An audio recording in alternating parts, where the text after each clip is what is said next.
Kita bahas lebih dalam pemirsa terkait upaya Amerika Serikat dan Iran mencapai kata sepakat di Islamabad bersama dengan pengamat Timur Tengah Hasibullah Satrawi. Selamat sore Pak Hasibullah. Selamat sore Mbak Anissa. Baik, terima kasih Pak Hasibullah. Pak Hasibullah, ini kita langsung saja kalau kita melihat sudah ada delegasi dari kedua negara, baik dari Amerika Serikat maupun dari Iran, begitu ini sudah tiba di Pakistan. Untuk delegasi Iran tiba di tengah malam dan kemudian meminta bertemu begitu ya dengan Perdana Menteri Pakistan di siang tadi. Sementara untuk delegasi Amerika Serikat tiba pada siang tadi juga. Untuk hal ini, Pak Hasibullah, bisakah kemudian kita berekspektasi bahwa perundingan ini akan benar-benar dimulai hari ini, setidaknya mungkin pada sore hari, atau mungkin Perdana Menteri Pakistan juga akan menemui kedua delegasi secara terpisah lebih dulu? Menurut pandangan Anda, analisa Anda seperti apa?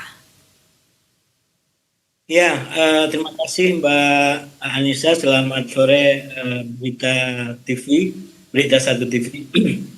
Yang pertama, saya rasa ini perkembangan yang sangat maju, sangat signifikan, karena sekali lagi kedua delegasi sudah mulai datang ke Islamabad dan mereka dijadwalkan untuk mulai berjumpa dengan pejabat-pejabat Pakistan secara terpisah, dan tentu saja ini dalam rangka penjajakan untuk langsung masuk kepada agenda perundingan. Kenapa saya katakan ini adalah sebagai sebuah kemajuan? Karena kalau kita lihat perkembangan politik semenjak 8 Oktober, tanggal kemarin ya, tanggal 8 kemarin di bulan April ya, 8 April, kurang lebih jam 6 pagi waktu Indonesia bagian barat, itu dinamikanya menurut saya sangat sangat dramatis dan grafiknya menanjak terus. Semenjak diumumkan oleh Presiden Trump gencatan senjata kurang lebih jam 6 pagi waktu Indonesia Barat, itu kemudian dilanjutkan dengan eskalasi yang dilakukan oleh Israel di Lebanon. Dan itu menurut saya merupakan sebuah sikap sengaja diambil oleh Israel untuk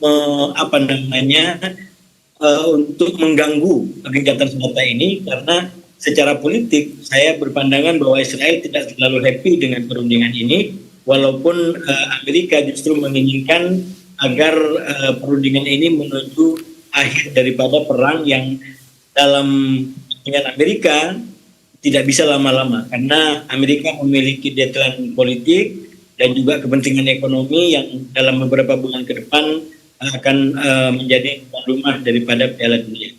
Nah, oleh karena itu kemudian kalau Israel melakukan sebuah serangan di Lebanon, saya menganggap itu sebagai sebuah umpan politik yang sengaja dilakukan, satu untuk mengamankan kepentingan dia kalau bisa perundingan ini tidak berlanjut, dan yang kedua tujuannya adalah agar Israel masih punya ruang negosiasi, terutama Hizbullah yang memang secara faktual dia belakangan bermasalah karena menyerang Israel terlebih dahulu.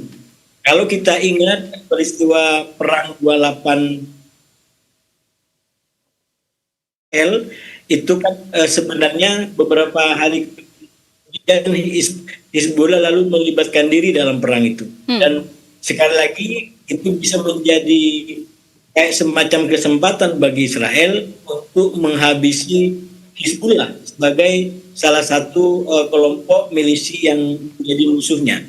Nah, oleh karena itu ketika serangan itu dilakukan oleh Israel, maka sebenarnya kepentingannya ganda. Yang pertama bisa merusak perundingan yang sedang mau berlangsung, karena kalau bagi Israel perang ini yang terpenting menghancurkan Iran itu lebih baik. Seberapa lama dan seberapa banyak modal yang dibutuhkan itu tidak kalah penting, tidak terlalu penting, karena apalagi dengan adanya Amerika. Nah, pada waktu bersamaan Israel juga bisa menggunakan kesempatan ini untuk memastikan Hizbullah tidak lagi menjadi tantangan. Nah, oleh karena itu saya memahami dan saya membaca ketika Israel menyerang, maka tidak terlepas daripada kepentingan-kepentingan tadi. Nah, memang persoalannya adalah Iran bahkan juga Amerika mengambil umpan politik daripada Israel ini gitu. Kenapa Iran saya katakan mengambil? Pada akhirnya Iran mengambil sikap yang lebih tegas bahwa perdamaian di Lebanon adalah syarat untuk perundingan. Nah, pada waktu yang kurang lebih bersamaan, Amerika juga mengambil sikap bahwa pembukaan Selat Hormuz adalah syarat bagi perundingan. Jadi ini sikap eskalatif yang diambil oleh kedua belah pihak terkait dengan upaya menuju perundingan. Dan di akhirnya menurut saya dua belah pihak sama-sama kompromi dan tidak berpegang secara kaku kepada prinsip ini, karena kenyataannya walaupun sekarang di Lebanon masih ada serangan, begitu juga dengan di Israel. Ya. Walaupun pembukaan Selat Hormuz terbatas, tapi kenyataannya kedua belah pihak sekarang sudah mendatangi Islamabad, sudah ada di Pakistan untuk melakukan sebuah perundingan. Ya. Jadi kalau dalam bahasa yang berkembang di Timur Tengah, ini disebut sebagai optimisme awas. Ada optimisme tapi cukup hati-hati dan bersikap awas di dialog yang bersamaan. Nah, pertanyaan selanjutnya, Pak Hasibulo, bukankah dengan adanya umpan yang kemudian diambil oleh pihak Iran ini menjadi sebuah atau sesuatu hal yang positif begitu, karena dengan adanya umpan itu malah kemudian menjadikan prioritas juga begitu ya bagi kemudian tidak adanya serangan-serangan ke Lebanon. Hal itu juga kemudian ditegaskan begitu ya oleh Iran, sehingga memang terjadinya sebuah apa ya, kita lihat ketegangan yang ada di kawasan Timur Tengah untuk maju ke dalam meja perundingan yang akan disampaikan pada hari ini. Meskipun kita melihat begitu ya ada tindakan pengerusuhan yang dilakukan oleh Israel, atau kita bisa sebut juga api sebagian mungkin ini sudah akan dipadamkan. Namun tampaknya Israel kembali kemudian membuat situasi semakin memburuk begitu, sehingga kalau kita melihat ada banyak hal-hal yang kemudian diajukan oleh pihak Iran begitu, deal-deal yang cukup besar. Kalau Anda melihat jalannya perundingan yang akan terjadi pada hari ini begitu ya, poin apa yang mungkin membuat perundingan di antara kedua negara ini menjadi kita bilang mungkin alot, atau mungkin menjadi suatu hal yang memiliki daya tawar yang bisa mengarah pada perdamaian yang ada di kawasan? Ya, saya rasa kalau dari sisi Amerika, maka yang menjadi kepentingan utama itu, sebagaimana juga disampaikan oleh Israel, tidak terlepas daripada 3 isu. Yang pertama tentang program nuklir Iran, yang kedua terkait dengan rudal-rudal balistiknya yang ternyata memiliki perkembangan luar biasa, dan yang ketiga adalah terkait dengan kelompok-kelompok milisi yang ada di sekitar Israel yang itu dilatih dan dikomando langsung oleh Iran. Jadi ini kepentingan-kepentingan yang menjadi agenda utama kalau dari sisi Amerika dan Israel. Nah, sementara kalau dari sisi Iran, saya rasa memang kepentingannya tidak terlepas daripada 10 poin yang telah diajukan dan disepakati untuk menjadi bahan perundingan. Bukan disepakati untuk diterima dan diberlakukannya, tapi disepakati untuk dijadikan sebagai isu dalam perundingan. Dan menurut saya, di antara 10 poin itu akan mengalami dinamika dan tarik-menarik yang mungkin akan cukup alot. Karena sekali lagi itu merupakan kepentingan Iran secara penuh.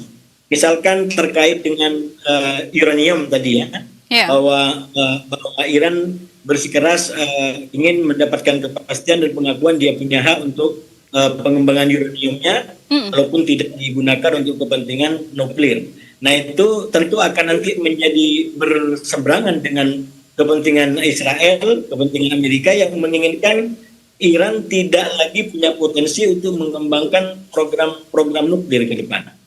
Begitu juga dengan isu, katakanlah dengan keberadaan tentara Amerika di kawasan. Saya rasa ini juga akan menjadi persoalan yang pelik dan akan mengubah peta Timur Tengah kalau ini benar-benar terjadi. Karena sekali lagi keberadaan daripada pasukan Amerika selama ini di kawasan itu telah membentuk semacam poros atau persekutuan negara-negara Timur Tengah dengan Amerika yang pada waktu yang bersamaan kemudian atau di sebagian tertentu didorong untuk melakukan normalisasi hubungan dengan Israel. Jadi koalisi dengan Amerika, kerjasama dengan Amerika, tapi kemudian juga dijadikan jembatan untuk kemudian terbentuk pola hubungan dengan Israel. Nah, tentu saja ini akan menjadi isu yang sangat panas. Belum lagi soal isu kompensasi yang mungkin secara uang nominal masih tidak terlalu bermasalah bagi Amerika, tapi secara politik kalau sampai Amerika membayar kompensasi dari semua kehancuran yang terjadi akibat perang terakhir, maka itu akan menjadi persepsi kekalahan, persepsi ketidakberdayaan yang akan didapatkan oleh Amerika. Jadi saya juga memang isu-isu itu akan cukup alot nanti di meja perundingan. Oke, poin-poin kesepakatan tampaknya Anda prediksikan akan menjadi perundingan yang cukup alot, tapi kalau kita bisa melihat lebih jauh, bisakah kemudian perundingan ini menghentikan serangan Israel ke sejumlah wilayah di Timur Tengah? Sementara kita ketahui seperti Anda sampaikan tadi juga bahwa di perbatasan Lebanon saat ini pun masih dilakukan serangan, masih terus dilancarkan begitu antara Israel dengan Hizbullah. Apakah adanya pembahasan di meja perundingan ini bisa menghentikan hal tersebut, Pak Hasibullah? Ya, sebenarnya pertanyaan ini menarik untuk kemudian kita bahas lebih mendalam tentang peta atau kompleksitas persoalan di Lebanon. Yang pertama begini, kalau terkait dengan keterkaitan dengan Lebanon sebagai wilayah gencatan senjata, kalau kita baca secara objektif, itu kan pertama sekarang atau barusan atau kemarin dari kemarin tidak menjadi kayak semacam perbedaan tafsir. Amerika dengan Israel itu mengatakan bahwa Lebanon tidak termasuk dalam wilayah gencatan senjata. Ya, walaupun Iran sebelumnya mengakui bahwa Amerika telah memahami bahwa Lebanon bagian dari gencatan senjata. Nah, sikap Iran menurut saya cukup diuntungkan karena Pakistan sebagai mediator punya pandangan yang sama dengan Iran, bahwa sebenarnya Lebanon bagian daripada wilayah gencatan senjata. Nah, kalau saya amati di kawasan, lagi-lagi kita pahami secara objektif tanpa memihak kedua belah pihak, sebenarnya memang ada dua kemungkinan. Yang pertama, itu memang ada norma begitu yang secara sengaja dilanggar, katakanlah oleh Israel, untuk tujuan politik, atau memang ini disebabkan oleh sebab-sebab katakanlah multi pihak, multi negara dan juga multi bahasa yang kemudian menimbulkan apa yang disebut oleh wakil Presiden Amerika Serikat sebagai kesalahpahaman. Jadi mungkin ada kesalahpahaman pada level tertentu, tapi juga mungkin itu sengaja dilakukan oleh Israel, terutama untuk kepentingan tadi. Dia tidak ingin Israel diterkuk sedemikian rupa oleh katakanlah Iran dan juga mungkin oleh Amerika pada waktu bersamaan.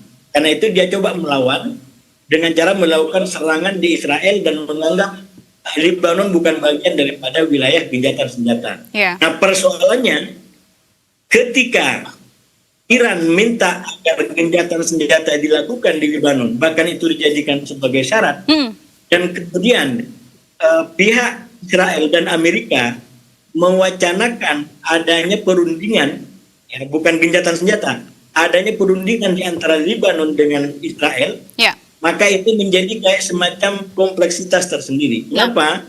Saya selalu katakan peta di Lebanon itu ada di Hizbullah menjadi kayak semacam negara dalam negara. Saya menyebutnya sebagai dimensi konflik segitiga. Di satu sisi Hizbullah berkonflik dengan Israel, tapi di sisi lain Hizbullah juga berkonflik dengan otoritas Lebanon. Kenapa saya katakan Hizbullah berkonflik dengan Israel? Karena Hizbullah solidaritas kepada Iran yang diserang tanggal 28 Februari kemarin, lalu dia menyerang balik. Namun demikian sikap Hizbullah ini membahayakan Lebanon sebagai negara. Karena kalau sampai Israel nyerang, dan itu yang terjadi kemudian, maka Lebanon bisa menjadi terbakar, bisa menjadi wilayah perang. Dan Israel akan beruntung, dia tidak akan hanya menyerang kepada katakanlah basis-basis Hizbullah, dia akan ekspansi lebih dalam dan menguasai tanah lebih lebar, sehingga dia mendapatkan wilayah lebih luas, dan wilayah itu kalau terjadi perundingan akan digunakan untuk bahan perundingan. Kalau nggak jadi bahan perundingan, maka wilayah itu menjadi wilayah jajahan. Jadi Israel berkepentingan untuk masuk ke Lebanon, menguasai Lebanon, dan serangan Hizbullah jadikan sebagai pintu untuk mencapai dan mewujudkan kepentingan itu. Oke, itu kepentingan dari Israel. Kalau kita melihat begitu ya, di luar dari poin-poin kesepakatan, kita melihat pola meja perundingan, Pak Hasibuloh. Kita selalu ketahui bahwa ketika adanya perundingan antara Iran, Amerika Serikat, Israel kerap kali kemudian melakukan pengerusuhan, begitu ya, bisa kita bilang seperti itu. Tapi apakah Anda melihat juga kah ada kekhawatiran dari pihak Iran terkait dengan perundingan kali ini? Mengingat pada perundingan sebelumnya kita ketahui bahwa Ayatollah Ali Khamenei ini pun tewas di tengah perundingan yang tidak tuntas antara negerinya dengan Amerika Serikat. Apakah ada kekhawatiran yang Anda baca dari pihak Iran terkait dengan perundingan yang terjadi pada hari ini? Saya mengamati itu bukan hanya kekhawatiran, tapi justru persoalan yang paling mendasar, yaitu tidak adanya kepercayaan di antara dua pihak yang mau berunding. Kalau bagi Iran, yang saya ikutin, kalau bagi Iran, karena Iran minimal sejak dalam dua perundingan terakhir dikhianati oleh pihak Amerika, di mana pada saat waktu perundingan Amerika justru mengambil kebijakan untuk menyerang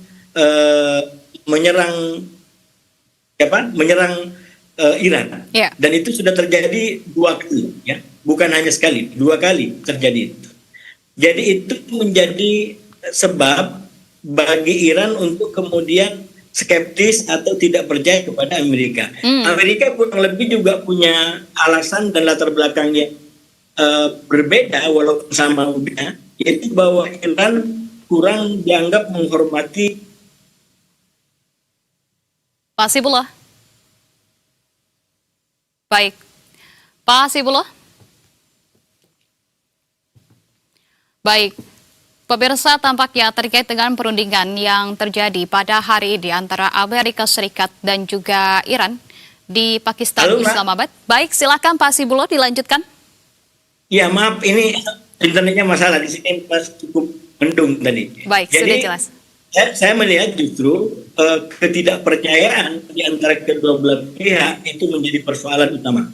Kalau bagi Iran, karena dalam pengalaman dua kali berunding dengan Amerika, justru di saat manis-manisnya lalu kemudian pengkhianatan dilakukan, yaitu menyerang Iran di saat perundingan sedang mengalami kemajuan.